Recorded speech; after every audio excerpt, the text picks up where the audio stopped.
మన దేశం ఎన్నో చారిత్రక ఆలయాలకు నిలయం. ప్రపంచంలో ఎక్కడ లేనంత పురాతన వారసత్వ సంపద మన సొంతం. చాలా ఆలయాల చరిత్ర విశిష్టత గురించి మనందరికీ ఎంతో కొంత తెలుసు. అయితే ఇప్పటికీ కొన్ని టెంపుల్స్లో అంతుపట్టని రహస్యాలు చాలా ఉన్నాయి. అందులో ఒకటే యాగంటి క్షేత్రంలో ఉన్న ఉమామహేశ్వర ఆలయం. మీరు రాళ్ళు పెరుగుతాయంటే నమ్ముతారా? డెఫినెట్గా నమ్మాలి. దీనికి ప్రూఫ్ యాగంటిలో ఉన్న ఉమామహేశ్వరుని ఆలయంలో ఉన్న నంది విగ్రహం. ఈ నంది విగ్రహం 20 ఏళ్లకు 1 అంగుళం చొప్పున పెరుగుతుంది. అంతేకాదు, ఈ నందితో యుగాంతం కూడా ముడిపడి ఉంది. అసలు ఈ నంది నిజంగానే పెరుగుతుందా లేదా దీని వెనుక ఏమన్నా సైన్స్ ఉందా అనేది ఈ వీడియోలో తెలుసుకుందాం. సో వీడియో అనేది చాలా ఇన్ఫర్మేటివ్గా ఉండబోతుంది. సో ఎండ్ వరకు అయితే చూడండి. వీలైతే వీడియోని అయితే లైక్ చేయండి. ఈ క్షేత్రం కర్నూలు నుంచి సుమారు 100 కిలోమీటర్ల దూరంలో ఉంది. కర్నూలు, బనగానపల్లి, నంద్యాల నుంచి యాగంటి క్షేత్రానికి నిత్యం బస్సులు అందుబాటులో ఉంటాయి. ప్రకృతి అందాల మధ్య కొలువుదీరిన ఈ క్షేత్రం భక్తులనే కాదు, పర్యాటకులను కూడా విశేషంగా ఆకట్టుకుంటుంది. అయితే ఈ ఆలయంలో ఉన్న నంది విగ్రహం ఎలా పెరుగుతుంది, దీని వెనుక ఉన్న మిస్టరీ ఏమిటి, ఇలాంటివి తెలుసుకోవాలంటే మీరు తప్పకుండా ఈ ఆలయం చరిత్ర తెలుసుకోవాలి. యాగంటి ఆలయం చాలా ప్రత్యేకమైనది. కొన్ని వందల సంవత్సరాల కిందట దక్షిణ భారత యాత్రలో భాగంగా దక్షిణాది వైపు ప్రయాణమైన అగస్త్యుడు బనగానపల్లికి 10 కిలోమీటర్ల దూరంలో నల్లమల్ల కొండల మధ్య వెంకటేశ్వర స్వామి ఆలయాన్ని వైష్ణవ పద్ధతిలో నిర్మించారు. ఆలయంలో ప్రతిష్ఠించేందుకు తయారు చేస్తున్న వెంకటేశ్వర స్వామి విగ్రహాన్ని చెక్కుతున్న సమయంలో బొటనవేలు విరిగింది. అవయవ లోపం ఉన్న విగ్రహాన్ని ప్రతిష్ఠిస్తే కీడు తప్పదని భావించిన అగస్త్యుడు తాను చేసిన తప్పును తెలుసుకునేందుకు ఘోర తపస్సు చేస్తాడు. దీంతో శివుడు ప్రత్యక్షమై విగ్రహానికి నష్టం కలిగిందని చింతించవద్దని, ఈ ప్రాంతం తన కైలాసాన్ని పోలి ఉన్న నేపథ్యంలో తానే కొలువు తీరుతానని చెప్పి ఉమామహేశ్వర స్వామిగా వెలుస్తాడు. దీంతో అగస్త్యుడు వెంకటేశ్వర స్వామి విగ్రహాన్ని ఆలయం పక్కనే ఉన్న ఓ కొండ గుహలో పెట్టి ఉమామహేశ్వర స్వామి విగ్రహాన్ని ఆలయంలో ప్రతిష్ఠిస్తాడు. ఈ విగ్రహాన్ని ప్రతిష్ఠించిన కొన్ని రోజుల తర్వాత చిన్న నంది విగ్రహం స్వయంగా వెలిచినట్లు స్థల పురాణం చెబుతోంది. వెంకటేశ్వర స్వామిని ప్రతిష్ఠించిన గుహ పక్కనే మరో గుహ ఉంటుంది. దాన్ని శివగుహ అని అంటారు. బ్రహ్మం గారు తన శిష్యులకు జ్ఞానబోధ చేసినట్లు చెప్తారు. 5వ శతాబ్దం నుంచి ఈ చోళులు, పల్లవులు, చాణక్యులు ఈ గుడిలో నిత్యం పూజలు నిర్వహించేవారు. 15వ శతాబ్దంలో విజయనగర సామ్రాజ్యానికి చెందిన సంగమ రాజ్యవంశస్థుడైన హరిహర బుక్కరాయలు శిథిలాస్థితిలో ఉన్న గుడిని పునర్నిర్మించారు. ఈ ఆలయంలో నంది విగ్రహం పెరుగుతుందా అనే విషయంపై ఎన్నో సందేహాలున్నాయి. 400 ఏళ్ల కిందట ఈ నంది విగ్రహం చాలా చిన్నగా ఉండేదని, భక్తులు దాని చుట్టూ ప్రదక్షిణలు కూడా చేసేవారని చెప్తుంటారు. ఇప్పుడు ఆ నంది విగ్రహం సైజు పెరగడం వల్ల ప్రదక్షిణలు సాధ్యం కావడం లేదని అంటారు. అయితే నందిగా చిన్నగా ఉన్నప్పుడు చిత్రాలు కానీ వీడియోలు కానీ లేకపోవడం వల్ల చాలామంది అది అసాధ్యమని కొట్టిపడేస్తారు. కానీ ఆ నంది సైజు పెరగడం నిజమే. భారత పురావస్తు విభాగం అధికారులు జరిపిన పరిశోధనల్లో పలు ఆసక్తికర విషయాలు తెలిసాయి.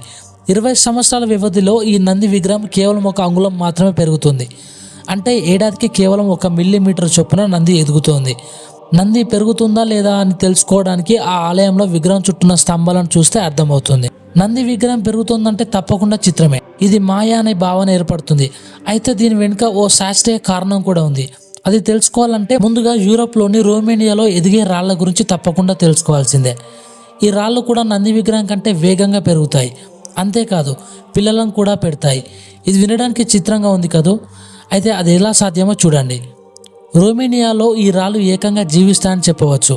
ఈ రాళ్ల చుట్టూ చిన్న వలయాలుగా మరికొన్ని రాళ్ళు పెరుగుతుంటాయి. వాటినే ఆ రాళ్లకు పుట్టిన పిల్లలు అంటారు. కొన్ని రోజుల తర్వాత అవి బాగా ఎదిగి తల్లిరాయి నుంచి విడిపోతాయి. అవి మళ్ళీ కింద పడి పెరుగుతాయి. వాటి ద్వారా మరికొన్ని రాళ్ళు ఏర్పడతాయి. అలా రాళ్ళు తమ సంతానాన్ని ఉత్పత్తి చేస్తాయి. అయితే వీటిలో జీవం ఉండదు. కేవలం రసాయనిక క్రియ వల్లే అది సాధ్యం. అది ఎలాగంటే, రోమేనియాలోని రాళ్ళు ఎదగాలంటే తప్పకుండా వర్షాలు పడాలి. ఇవి వేసవి కాలంలో సాధారణ రాళ్ళలాగే కనిపిస్తాయి. కానీ వర్షాకాలం వచ్చేసరికి క్రమేణా ఎదుగుదల ప్రారంభం అవుతుంది. ఇందుకు కారణం ఆ రాళ్లలో ఉండే కాల్షియం కార్బోనేట్, సోడియం సిలికేట్. ఈ రాళ్ళు అవి చాలా ఎక్కువ పరిమాణంలో ఉంటాయి. వర్షం పడగానే రసాయనిక చర్య జరిగి రాళ్ల మధ్య చిన్న చిన్న ఖాళీలు ఏర్పడతాయి. ఒత్తిడి వల్ల రాళ్ళు క్రమేణా ఎదుగుతాయి. అయితే రొమేనియా రాళ్లలో ఉన్న కాల్షియం కార్బోనేట్, సోడియం సిలికేట్ల యాగంటి నంది విగ్రహంలో కూడా ఉన్నాయి. కానీ రొమేనియా రాళ్ళంత వేగంగా పెరగకపోవడం వెనుక చిన్న తేడా ఉంది. రొమేనియా రాళ్ళకి మన నంది విగ్రహానికి మధ్య ఉన్న తేడా ఏమిటంటే, రాళ్లలో కాల్షియం కార్బోనేట్ తక్కువగా ఉండి సోడియం సిలికేట్ ఎక్కువగా ఉండడం వల్ల రొమేనియా రాళ్ళు చాలా వేగంగా పెరుగుతాయి. కానీ యాగంటి నందులో మాత్రం కాల్షియం కార్బోనేట్ పాలు ఎక్కువగా, సోడియం సిలికేట్ ఎక్కువగా ఉంది. దీనివల్ల ఎదుగుదల నెమ్మదిగా ఉంటుంది. పైగా ఈ నంది ఆలయంలో ఉండటం వల్ల నేరుగా వానలో తడవదు. కేవలం గాల్లో ఉన్న తేమను గ్రహించి మాత్రమే రసాయన క్రియకు గురవుతుంది.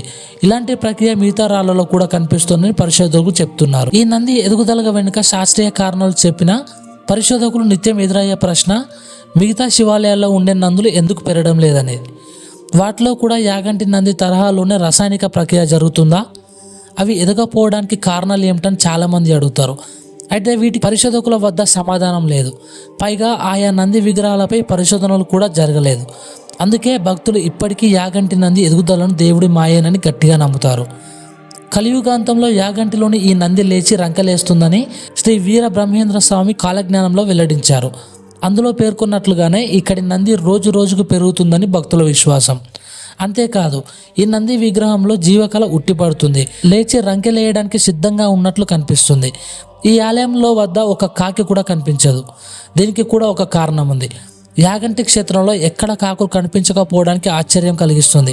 పూర్వం ఈ ప్రాంతాన్ని దర్శించిన అగస్త్యుడు విగ్రహం బొటనవేలు విరగడం వెనుక తన లోపాన్ని తెలుసుకోవడానికి తపస్సు చేశాడనే సంగతి తెలిసిందే. ఆ సమయంలో కాకులు ఆయన తపస్సుకు భంగం కలిగించాయి. దీంతో ఆ ప్రాంతంలో ఒక్క కాకి కూడా కనిపించకూడదని ఆయన చెప్పించారట. అప్పటి నుంచి అక్కడ కాకులే కనిపించవు. చూశారు కదా ఈ ఆలయం ప్రత్యేకతలను. ఈసారి కర్నూలు వెళ్తే తప్పకుండా ఈ ఆలయాన్ని సందర్శించండి. సో ఈ వీడియో మీకు ఎంతో కొంత నాలెడ్జ్ ఇవ్వడంలో ఉపయోగపడింది అనుకుంటున్నాను. వీడియో నచ్చితే డెఫినెట్గా లైక్ చేయండి. మన ఛానల్ అయితే సబ్స్క్రైబ్ చేసుకోండి.